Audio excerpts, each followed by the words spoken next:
Halo pengguna itu, balik lagi bersama gue di channel Times. Dan ya, kali ini nuansanya agak sedikit beda. Di background belakang juga warnanya bukan orange, tapi warna biru. Karena barang-barang yang ada di depan gue ini merupakan barang-barang dari XOP.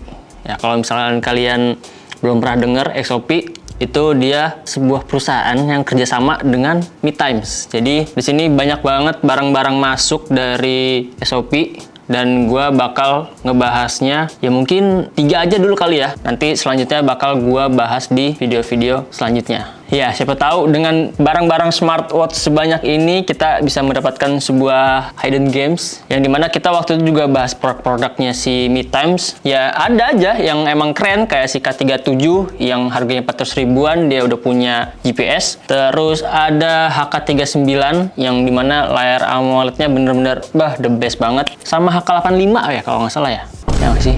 Ya pokoknya itulah. Di video kali ini gue mau bahas nih barang-barang dari XOP dan semoga ada yang bagus. Oke, jadi sebelum itu kita bumper dulu.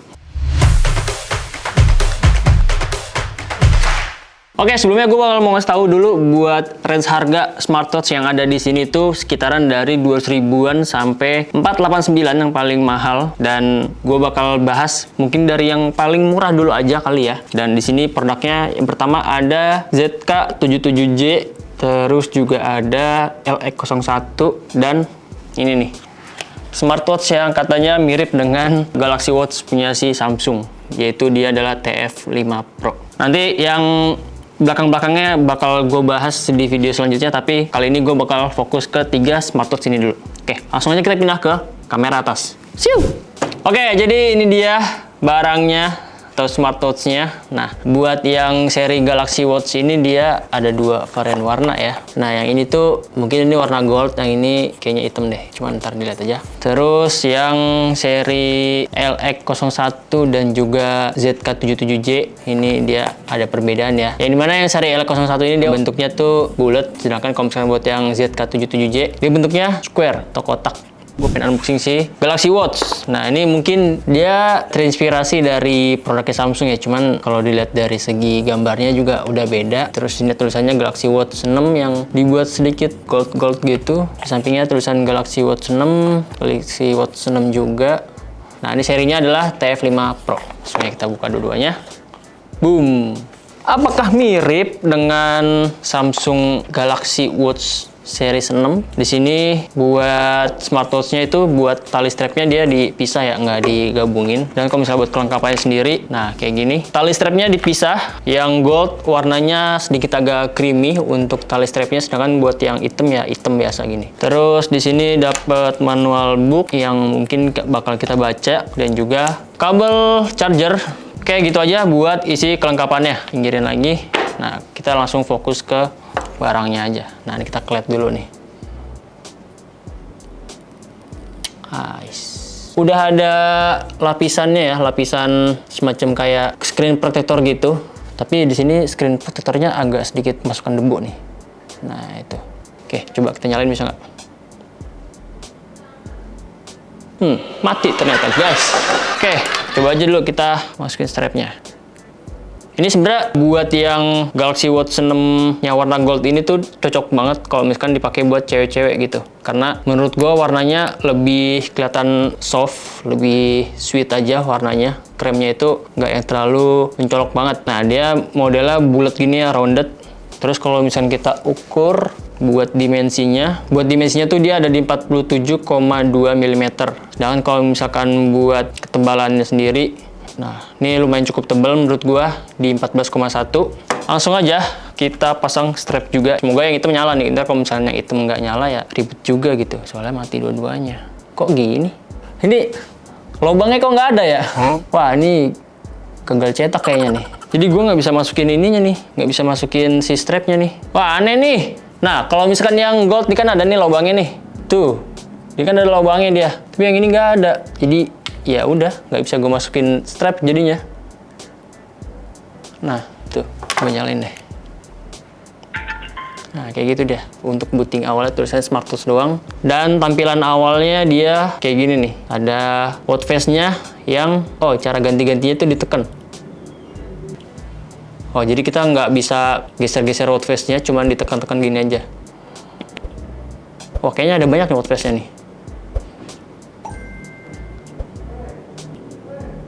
Oh, ada berapa tadi tuh? Gua nggak ngitungin tuh. Terus kalau misalkan buat gestur-gesturnya, scroll ke bawah buat masuk ke control center, swipe ke atas buat masuk ke notifikasi, terus swipe ke samping ini buat recent app.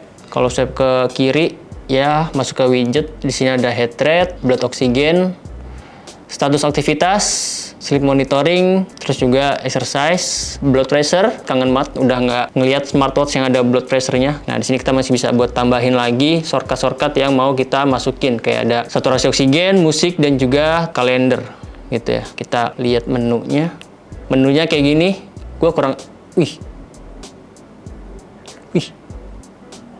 Smooth loh. Asli ini smooth banget buat ngegesernya dan berasa nggak patah-patah aja gitu. Oke, bentar, coba gue masuk ke settingan dulu. Ini gue kurang suka sama fitnya kayak gini nih.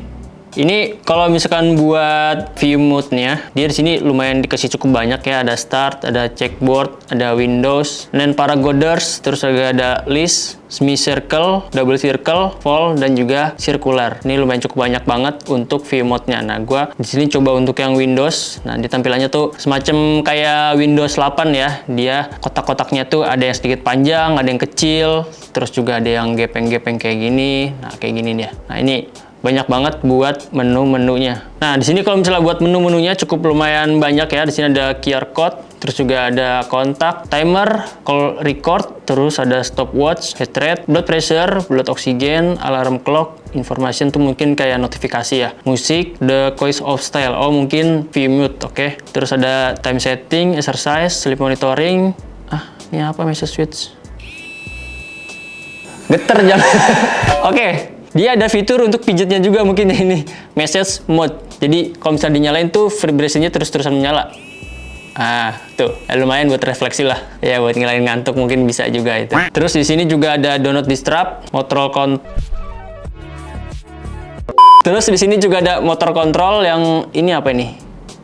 Ah, nggak ada fungsi apa-apa. Terus, wah, dia balik lagi ke atas. Terus ada dial, ini mungkin watch face. Nah, terus di sini juga ada take a long time yang nggak tahu lah. About, kalkulator, dial, numpad. Terus ada game. Gamenya udah disebutin nama gamenya tuh, Bird Game, jadi nggak usah dimasukin ya. Udah tau lah Flappy Bird yang ada di smartwatch kayak gimana. Step count, reset, dual mode switch. Terus juga ada find mobile, brightness, calendar, setting language, brightness adjustment. Ada Facebook ya. Kalau misalnya kita klik Facebooknya, ya mungkin semacam shortcut tambahan dari fitur notifikasi ya. Terus di sini juga ada Twitter, WhatsApp. Nah, WhatsApp-nya tuh udah mentok nih, udah nggak bisa di-scroll lagi. Jadi kepotong dia. Ya oke, gitu aja. Gua nggak bisa ngejelasin lebih detailnya lagi. Oh ya, sama ini mungkin buat layarnya. Ini sih bisa dibilang cukup responsif ya untuk bagian layarnya. Atau mungkin refresh rate-nya tuh lumayan cukup tinggi. Tapi touch control-nya tuh kayak agak miss-missan gitu. Jadi ketika kita scroll pelan tuh dia bakal langsung ngebut.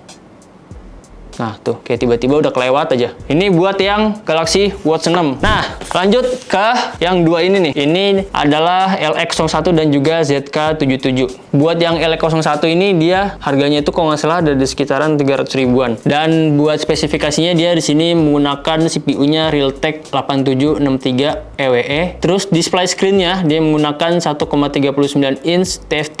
Resolusinya ada di 360 x 360. Harusnya pixel ya, bukan DPI. Baterainya 235 mAh, dimensinya di 262 x 43 x 9 mm. Ntar kita ukur. Terus buat materialnya dia di sini menggunakan plastik ABS dan juga oil injection. Apa oil injection gue? Terus strapnya menggunakan silikon. Bobotnya ada di 37 gram. Penggunanya 6-8 hari. Compatibility-nya itu dari iOS 9 dan juga mulai dari Android 5. Fitur-fiturnya di sini ada step, distance, calories, multi-language, sleep monitoring, dan juga sex snapshot. Ya, kita lihat aja. Di bagian sampingnya di sini juga ada mungkin kayak semacam fitur-fitur unggulan ya. Di sini ada telecontrol photograph, sleep monitoring, step, dan juga kalori. Nah, di sini juga ada lagi, ada telepon dialing, message, motion, dan juga alarm clock. Ya, sebenarnya sih biasa aja fitur-fiturnya. Enggak yang terlalu wah gimana gitu. Aduh. Ini buat smartwatch-nya, kita pinggirin dulu, kita lihat isi kelengkapannya. Nah, dapetnya kayak gini aja. Ada kabel charger dan juga manual book yang nggak bakal kita baca. Kita sampingkan. Nah, Buat build quality-nya, ini menurut gua lumayan cukup enteng. Kalau misalkan ditimbang, itu bobotnya ada di 37 gram. Ya benar, sesuai sama yang tadi ditulis di deskripsinya, di papernya. Kita lihat dulu. Menurut gue cukup oke. Mending oke ini ketimbang si Galaxy Watch 6 ini. Walaupun dia bentuknya agak sedikit besar, tapi si LE01 ini cukup siap rilis gitulah. Dia di sini buat layarnya sudah menggunakan layar cekung 2,5D. Terus buat silikonnya ini menurut gue cukup tebal dan masih tergolong elastis juga. Oke, dia menggunakan strap berukuran 22 mm ya. Nah, dia buat diameternya tuh bener ya, tadi ada di sekitaran 44 mm. Terus buat ketebalannya itu ada di 11,7 mm. Selisih 3 mm dengan si Galaxy Watch 6. Buat sensornya kayak gini aja, nggak yang terlalu banyak embel-embel. Di sini ada 2 pin konektor magnetic charging. Terus di bagian sampingnya sini dia ada 2 tombol dan juga ada lubang mikrofon. Nah, di bagian sini dia polos, nggak ada isinya apa-apa. Nah, karena dia dari SOP, buat bagian buckle-nya dia tulisannya sini SOP ya, dicetak SOP. Langsung aja kita nyalain. Nah, ini dia buat tampilan awalnya. Ini layarnya menurut gua lumayan cukup oke. Warna hitamnya nggak terlalu wash out banget. Buat watch face-nya kita di sini sediakan 1, 2, 3, 4, 5, 6, 7, 8. Ada 8 watch face yang sudah disediakan. Dan buat bagian jarum jamnya tuh dia udah menyapu gitu ya. Jadi lumayan cukup smooth tuh. Nah, terus buat tombol-tombolnya, tombol yang atas ini buat home button, buat on off, dan juga tombol yang bawah ini dia buat masuk ke mode olahraga. Nah, ini mode olahraganya. Ini sih mirip-mirip sama kayak si ZL07 ya, untuk bagian fitur-fiturnya, icon-iconnya juga mirip. Dan buat aplikasinya ini menggunakan David.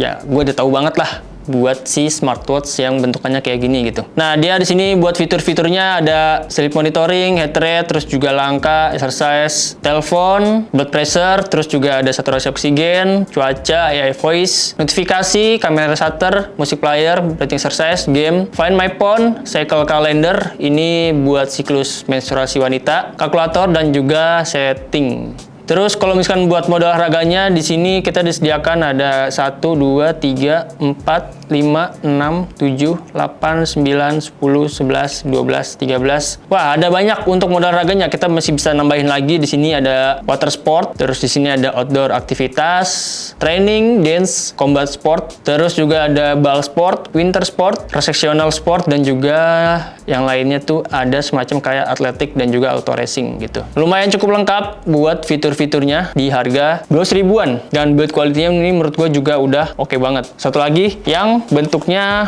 menurut gue agak sedikit beda nih. Ini adalah seri yang ZK77. Tapi sayang banget warnanya bukan warna krem yang kayak di gambar. Padahal lumayan cukup jadi pembanding karena warnanya anti mainstream gitu. Kita lihat dulu. Nah, kalau misalnya dilihat dari segi bentuknya, ini bisa dibilang 11-12 ya, dari mulai strapnya, terus juga dari build quality-nya, ini menurut gue juga sama-sama aja. Sama-sama berbahan full plastik. Cuma kalau misalnya kita ukur untuk dimensinya, dia bakal beda. Buat panjangnya itu dia ada di sekitaran 48,4 mm. Terus buat lebarnya tuh ada di sekitaran 39,2 mm, dan ketebalannya itu ada di 11,5 mm. Ya, hampir sama dengan si LE01 ini. Sedangkan kalau misalkan buat bobotnya sendiri, bobotnya mencapai di 38 gram. Tadi kalau yang ini berapa nih? 36 gram. Beda 2 gram aja. Oke, langsung aja kita nyalakan smartwatch-nya. Wow, ada nada-nada getarnya. Dan ini sama ya, layarnya dia juga udah lumayan pelengkung 2,5D gitu. Kalau dari segi tampilan sih gue lebih prefer sih yang ini nih, yang kotak ini, timbang yang LE01. Dari segi warna dia juga kelihatan lebih clean aja, lebih saturasi. Buat watch face-nya kita di sini disediakan 6 watch face yang bisa diganti-ganti ya.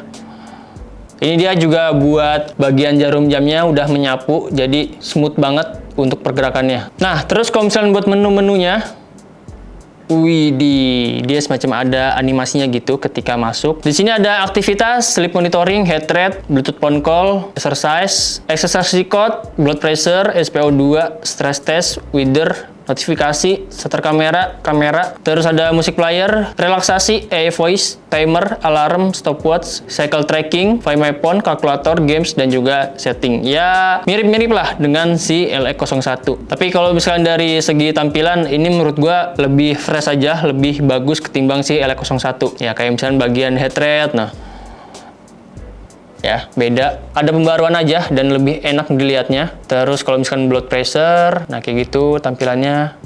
Terus kalau SPO2 kayak gini, stress test, nah dan kalau cuaca tuh kelihatan lebih fresh aja lah pokoknya ketimbang si LX01 yang menggunakan David. Cuman kalau ini gua nggak tahu dia buat aplikasinya pakai apa. Coba gua konekin dulu di sini. Kita masuk ke about dan juga QR. Oh sama, dia menggunakan David juga. Gua cukup suka sih sama yang si ZK77J ini, karena buat UI-nya dia tergolong cukup rapi, terus juga layarnya dia hampir full mengelilingi bezelnya, hampir tipis banget sama bezel, dan juga tipis. Mungkin agak sedikit ada bulky di bagian sensor ini aja nih, sensor head rate-nya nih. Nah, di sini gue sekalian mau ngetes buat head rate-nya, dia seberapa cepet ya. Kita klik. Nah, dari tampilannya juga udah beda banget gitu kan. Gua lebih suka tampilan yang ada di ZK77J karena lebih fresh aja gitu tampilannya. Buat angkanya udah muncul. Kalau misalkan di LX01 dia head rate-nya lumayan cukup rendah. Kalau misalkan di ZK77J bisa dibilang lumayan cukup stabil angkanya. Nah, ini mulai ada kesamaan keduanya ya. Nah, tuh mulai bareng BPM-nya. Ya nggak beda jauh lah keduanya. Terus kalau misalkan kita tes untuk blood pressure-nya, kita tes di sini. Nah, kita klik keduanya.